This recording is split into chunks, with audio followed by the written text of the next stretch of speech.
வணக்கம். அண்ணாமலை தேர்தல் சீட்டு வேணான்னு சொல்லிட்டாரு. காரணம் என்னன்னு கேட்டிங்கன்னா, அவருடைய கூட்டாளிகள், அவருக்காக கட்சியில கடுமையா உழைச்ச நெறைய நபர்களுக்கு கட்சியில சீட்டு கேட்டிருந்தாரு. அவங்களுக்கு குடுக்கல. அண்ணாமலைக்கு மட்டும் கூப்பிட்டு காம்ப்ரமைஸ் பண்ணி ஏதாவது ஒரு தொகுதிய ஒதுக்கி விட்டுறலாம்.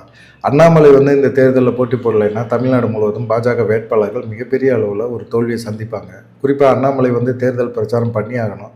அப்படி பண்ணல அப்படின்னா, அதுவும் பெரிய சங்கடத்துல கொண்டு போய் முடியும். எடப்பாடி பழனிசாமியும் சரி, அமித்ஷா சரி, நிர்மலா சீதாராமன் இவங்க 3 பேருமே கூட்டணி சேர்ந்து அண்ணாமலையும் சரி, அண்ணாமலை ஆதரவாளர்களுக்கும் சரி சீட்டு குடுக்கவே இல்ல. இதுதான் மிகப்பெரிய அளவுல அரசியல்ல ஒரு பேச்சா இருக்குது. பாஜக வேட்பாளர் பட்டியல் வெளியிட்ட பிறகு மிகப்பெரிய அளவுல இது ஒரு இதா இருக்குது. அண்ணாமலை அப்படி என்ன பண்ணாரு? என்ன பண்ணணும்? அவருனால முடிஞ்ச அளவுக்கு அவர் எல்லாமே செஞ்சார். அவர் மாநில தலைவரா வர்ற வரைக்கும் பார்த்தீங்கன்னா, வெறும் அறிக்கை மட்டும்தான் விடுவாங்க. திமுக பாஜக விமர்சனம் பண்ணுது, இல்ல அதிமுக பாஜக விமர்சனம் பண்ணுது அப்படின்னா, இவங்க உடனே உங்க ஊழல பத்தி எங்களுக்கு தெரியாதா? அப்படிங்கிற மாதிரி தான் ஒரு அறிக்கை விடுவாங்க. என்ன ஊழல் பண்ணாங்க அப்படிங்கிறதெல்லாம் அவங்க டேட்டாலாம் குடுக்க மாட்டாங்க. ஆனா அண்ணாமலை மாநில தலைவரா வந்த பிறகு பார்த்தீங்கன்னா, திமுகவும் சரி, அதிமுகவும் சரி வச்சு செஞ்சு விட்டாரு. எல்லாமே டேட்டாவோட இந்த புள்ளிவிவர கணக்கோட உங்களுக்கு அறிக்கை குடுக்குறேன்னு சொல்லி அறிக்கை குடுத்தாரு. இது இளைஞர்கள் மத்தியில மிகப்பெரிய அளவுல ஒரு தாக்கத்தை ஏற்படுத்துச்சு. இது திமுகவுக்கும், அதிமுகவுக்கும் அரசியல் எதிர்காலத்துல மிகப்பெரிய ஒரு பலகீனத்தை ஏற்படுத்தும்னு ரொம்ப பயந்துட்டாங்க. செந்தில் பாலாஜிலாம் 1.5 வருஷமா ஜெயிலில் இருந்தார் அப்படின்னா, அதுக்கு காரணம் அண்ணாமலை தான். அண்ணாமலை சொன்னார், சொன்ன மாதிரி செஞ்சார், அவ்வளோதான். இதுதான் அண்ணாமலைகிட்ட பிடிச்ச ஒரு விஷயமே, இளைஞர்களை கவர்ந்த விஷயமே. அது இல்லாமல் என் மண் என் மக்கள் அப்படின்னு சொல்லிட்டு ஒரு நடைபயணத்தை தொடங்கினார்.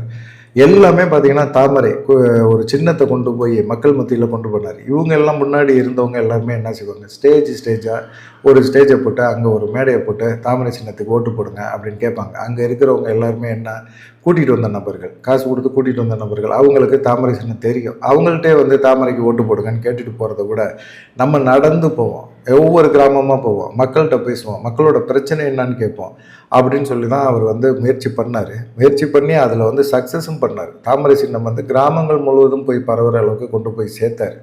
அதை தாண்டி பார்த்தீங்கன்னா, நாடாளுமன்ற தேர்தலில் அதிமுக நாங்கள் சட்டமன்ற தேர்தலில் தோற்றதுக்கு பாஜக தான் காரணம், அது நோட்டா கட்சி, எங்களுக்கு தேவையில்லாத சுமை, அந்த சுமையை தூக்கிக்கிட்டு நாங்கள் நடந்தோம் அப்படின்னு சொல்லிட்டெல்லாம் ஜெயக்குமார் போன்ற நபர்களை வச்சு எடப்பாடி பழனிசாமி பாஜகவை ரொம்ப கேவலமாக விமர்சனம் பண்ண வச்சார். அப்போ அண்ணாமலை போன்ற நபர்கள், ஒரு தன்மானம் உள்ள நபர்கள் என்ன நினைப்பாங்க, எங்கனால ஜெயிச்சிங்க, எங்கனால இல்லைன்னா இன்னும் கூட நீங்கள் எதிர்கட்சியாக கூட வந்திருக்க முடியாது அப்படிங்கிறது தான் அவருடைய குற்றச்சாட்டு. பாஜக வளர்ந்துருக்கு அப்படிங்கிறத ப்ரூவ் பண்ண வேண்டிய ஒரு சூழ்நிலை. இது சம்பந்தமாக தான் அண்ணாமலை அமித்ஷாட்ட பேசுகிறாரு. 2024 நாடாளுமன்ற தேர்தலில் நம்ம தலைமையில் ஒரு கூட்டணியை உருவாக்குவோம் அப்படிங்கிறது தான் அவருடைய எண்ணமாக இருந்தது. அதுக்கும் அவர் ஓகே சொன்னார். நாடாளுமன்ற தேர்தலில் இது பண்ணார். என்ன சொன்னார் அண்ணாமலை, ஒரு 10-15 சீட்டில் நம்ம ஜெயிச்சிருவோம் அப்படின்னு நினச்சாங்க. ஆனால் திமுக வாரி சுருட்டி எடுத்துருச்சு.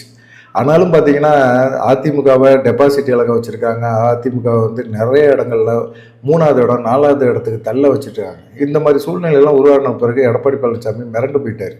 அது இல்லாமல் பாஜக கூட்டணி 18.5%, அதிமுக கூட்டணி 20%. இப்போ ரெண்டுக்கும் பார்த்தீங்கன்னா 1.5% தான் வித்தியாசமே இருக்குது. இந்த மாதிரி இப்படியே விட்டோம்னா அண்ணாமலை நம்ம கட்சியை அழைச்சிருவாரு அப்படிங்கிற ஒரு பயம் வந்தது. இதுக்கு என்ன பண்ணலாம் அப்படின்னு சொல்லிட்டு அவரும் வெயிட் பண்ணிக்கிட்டு இருக்கும்போது அமித்ஷா கூட்டணி தொடர்பான பேச்சுவார்த்தையை நடத்துகிறார். சட்டமன்றத்தில் நம்ம கூட்டணி வச்சுக்குவோம், ஏன்னா நாடாளுமன்ற தேர்தலில் நம்ம 2 பேருமே இணைஞ்சு பணியாற்றிருந்தோம் அப்படின்னோம்னா கண்டிப்பாக நம்ம ஒரு 20-25 சீட்டை நம்ம பெற முடியும் அப்படின்னு சொல்லிட்டு இந்த கட்சிக்காக உழைக்காம பாஜக என்டிஏ கூட்டணி அப்படின்னு சொல்லி இருக்கும்போது இந்த கட்சிக்காக பிரச்சாரம் பெருசாக பண்ணாத நபர்கள் எல்லாமே அண்ணாமலையினால தான் நம்ம அதிமுகவோட கூட்டணியை விட்டு பிரிஞ்சிட்டோம் அப்படிங்கிற ஒரு பிம்பத்தை உருவாக்க ஆரம்பித்தாங்க. அது எடப்பாடி பழனிசாமிக்கு அது சாதகமாக போச்சு. அண்ணாமலை தான் எங்கள் தலைவரை கேவலமாக பேசினாங்க, எங்கள் தலைவரோட கேவலமாக பேசுகிற பாஜகவோட நாங்கள் எப்படி கூட்டணியாக இருக்க முடியும் அப்படிங்கிற ஒரு இதை பாஜக மேலிடத்துக்கு அவர் சொல்ல ஆரம்பித்தார். பாஜகவுக்கு உள்ளே இருக்கிற 2ஆம் கட்ட தலைவர்களும் அண்ணாமலைக்கு எதிராக புகார் கொடுக்க ஆரம்பித்தாங்க. எடப்பாடி பழனிசாமியும் அண்ணாமலைக்கு எதிராக பேச ஆரம்பித்தார். இவ்வளோ கஷ்டப்பட்டு 18.5% கொண்டு பாஜக வச்ச அண்ணாமலைக்கு கெட்ட பேர் தான். கெட்ட பேர் இல்லாமல் என்ன சொல்கிறாரு எடப்பாடி பழனிசாமி, உங்களோட நான் கூட்டணி வச்சுக்க தயாராக இருக்கேன். அண்ணாமலை பாஜக மாநில தலைவராக இருக்கிற வரைக்கும் அண்ணாமலை எந்த விதத்துலையும் என் கூட பேச்சுவார்த்தை வைக்கக்கூடாது, கூட்டணி தொடர்பான பேச்சுவார்த்தையை நடத்தக்கூடாது, தொகுதி பங்கீடு சம்மந்தமாக பேச்சுவார்த்தை நடத்தக்கூடாதுன்னு 1 வருஷத்துக்கு முன்னாடியே அவர் போடுறாரு. பிளான் போட்டு அடிக்கிறார். அடித்தா ஒன்று பாஜக தலைமை என்ன முடிவு பண்ணியிருக்கணும், எங்களுக்கு அண்ணாமலை முக்கியம். அண்ணாமலை வாக்கு சதவீதத்தில் வந்து எங்களை வந்து உயர்த்தி காட்டியிருக்காரு. நீங்கள் நோட்டா கட்சின்னு சொன்னதெல்லாம் வந்து பாஜக மேலிடம் வந்து அதை பெருசாகவே எடுத்துக்கல. ஆனால் இன்றைக்கி வளர்த்து கொடுத்துருக்கிறாருல அண்ணாமலை, அதனால் அண்ணாமலை தான் எங்களுக்கு முக்கியம், எடப்பாடி பழனிசாமி எங்களுக்கு முக்கியம் இல்லை அப்படின்னு சொன்னார்.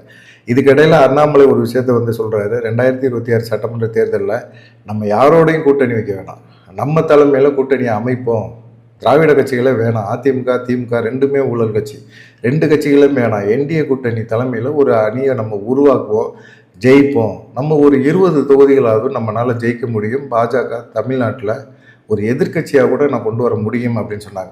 ஏற்கனவே சொன்ன மாதிரி நாடாளுமன்ற தேர்தலில் உங்களால் ஒன்றும் பண்ண முடியல, ஒரு 10 தொகுதி கூட உங்களால் எம்பி தேர்தலில் ஜெயிச்சு வெற்றி பெற்று கொண்டு கொடுக்க முடியல, நீங்கள் சொன்னது ஒன்று நடந்தது ஒன்று ஆகிப்போச்சு. வாக்கு சதவீதம் வந்து உயர்றது பெரிய விஷயம் கிடையாது, ஆனால் நம்ம வந்து சட்டமன்றத்துக்குள்ளே போகணும் அப்படிங்கிறது தான் அமித்ஷாவோட எண்ணம். அமித்ஷாவுக்கு எண்ணம் இருக்கோ இல்லையோ, ஆனால் இங்கே கூட இருக்கிறவங்களுக்கு அந்த எண்ணம் அதிகமாகவே இருந்தது, நம்ம சட்டமன்றத்தில் எம்எல்ஏ ஆகி போயிடணும் அப்படிங்கிறது தான் இவங்களுடைய எண்ணம். அதனால் வாக்கு சதவீதத்தை விட தொகுதிகளை கைப்பற்றி சட்டசபைகளை நுழையிறது தான் தேசிய அளவில் வந்து ஒரு கட்சிக்கு பலம் அப்படிங்கிறத அமித்ஷாவுக்கு கொடுத்தாங்க. அமித்ஷாவும் இதுதான்ப்பா யதார்த்தமான அரசியல், நம்ம வந்து எடப்பாடி பழனிசாமி சொல்கிறத கேட்போம் அப்படின்னு சொல்லிட்டு இவ்வளோ கஷ்டப்பட்ட அண்ணாமலையை தூக்கி விட்றாங்க.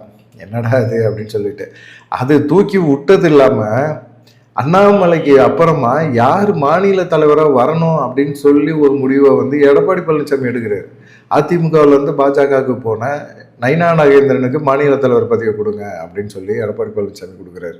ஒரு இதை சொல்கிறாரு, அதையுமே ஏற்றுக்கிறாங்க. நயினா நாகேந்திரன் எடப்பாடி பழனிசாமி ரொம்ப க்ளோஸ், அதனால் ஃப்ரெண்டாக இருக்கிறனால அவங்க கண்டிப்பாக நம்ம பேச்சு கட்டுப்படுவார், தேர்தல் சமயத்தில் இது நமக்கு பயன்படும் அப்படின்னு எடப்பாடி பழனிசாமி பக்கா பிளான் போட்டு அந்த வேலையை பார்க்குறாரு.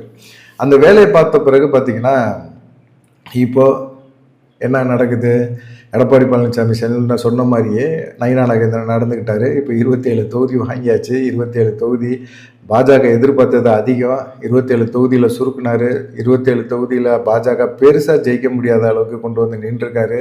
கடந்த முறையாவது 4 தொகுதியில் ஜெயிச்சிங்க, இந்த முறை வந்து 4 தொகுதிகளும் கிடையாது அப்படிங்கிற மாதிரி ஆகிப்போச்சு.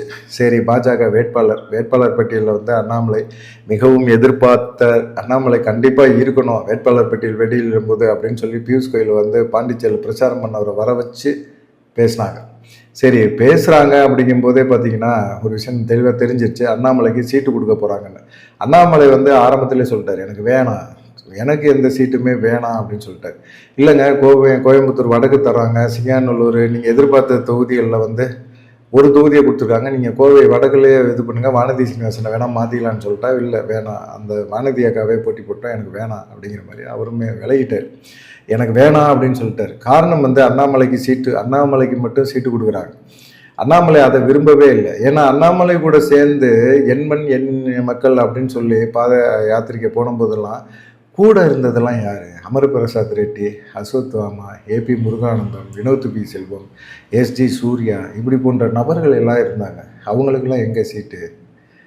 ஒவ்வொரு விவாத மேடையும் ஒவ்வொரு இடத்துலையும் போய் எஸ்ஜே சூர்யா வந்து அவர் வந்து புள்ளிவரங்களோட பேசுகிறது, அஸ்வத்வாமா எவ்வளவு இதாக பேசுவார், விவாத மேடைகள்லாம் பேசுவார், அதெல்லாம் யாருக்குமே புரியலையா? வினோத் பி செல்வம்லாம் அவர் வந்து களத்தில் உட்காந்து வேலை பார்த்துக்கிட்டு இருந்தார், அவருக்கெல்லாம் சீட்டு இல்லை. அண்ணாமலையை கூப்பிட்டு வந்து அண்ணாமலை ஆதரவாளர்னு சொல்லக்கூடிய நபர்களுக்கு எல்லாமே நீங்கள் வந்து ஒரு எல்லாமே நீங்களே டிசைட் பண்ணி அவங்களுக்கெல்லாம் சீட்டு கொடுக்கக்கூடாதுன்னு ஒரு முடிவு பண்ணி செயல்படும் போது அண்ணாமலைக்கு மட்டும் சீட்டு கொடுங்க அப்படின்னு சொன்னால், அப்போ அண்ணாமலை ஆதரவாளர்களாக இருந்தவங்களுக்கு சீட்டு இல்லை அப்படின்னா இதை எப்படி அண்ணாமலையினால் ஏற்றுக்க முடியும்? அதனால ஏற்றுக்கவே முடியாதுட்டார். அவங்களுக்கும் சீட்டு கொடுங்க, எனக்கும் சீட்டு கொடுங்க, ஒத்துக்கிறேன். ஆனால் அவங்கள யாருக்குமே நீங்கள் சீட்டு கொடுக்க மாட்டோம், உங்களுக்கு மட்டும் நாங்கள் சீட்டு தரோம் அப்படின்னா ஆளை விடுங்க, நான் தேர்தல் பிரச்சாரம் மட்டுமே பண்ணுறேன் அப்படிங்கிற மாதிரி ஒரு எண்ணத்துக்கு வந்துட்டார் அண்ணாமலை. அதில் பார்த்திங்கன்னா ஏபி முருகானந்தம்லாம் திருப்பூர் தொகுதியில் வந்து ஜெயிக்கக்கூடிய ஒரு நபர், அவருக்கு பதிலாக ஒரு புதுமுகத்தை போட்டிருக்கிறாங்க. ஏன்? அண்ணாமலை அப்படிங்கிற ஒரு அணி இருக்கக்கூடாது. பாஜகவை பொறுத்த வரைக்கும் ஒரு தனி மனிதனோட முகஸ்துதியோடு இருக்கக்கூடிய நபர்கள் யாருமே இருக்கக்கூடாது. ஒரு நல்ல செயல்படக்கூடிய ஒரு மனுஷன் பின்னாடி ஒரு கும்பல் போகிறதுல என்ன தப்பு இருக்குது?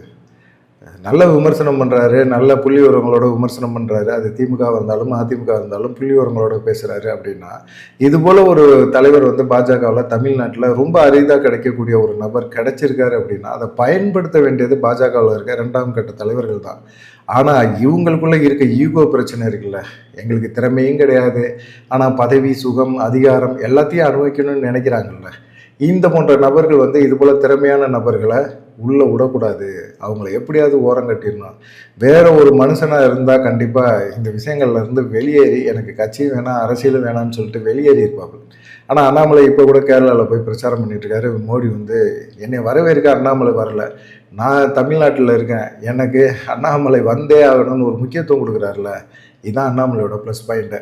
ஆனால் இந்த தேர்தல் இல்லை, வேறு தேர்தல் வரும்ல, அப்போ அண்ணாமலை ஆதரவாளர்களுக்கும் சரி அண்ணாமலைக்கும் சரி முக்கியத்துவம் கிடைக்கும்.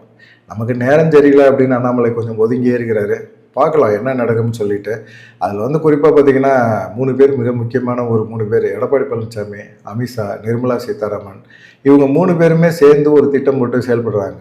நிர்மலா சீதாராமனுக்கு வானதி சீனிவாசன், தமிழிசை போன்ற நபர்கள் வந்து அவங்க பேசுகிறாங்க. அதே போல் அமித்ஷா கிட்ட வந்து நயினா நாகேந்திரன் போன்ற முக்கியமான நபர்கள் சில விஷயங்களை சொல்கிறாங்க.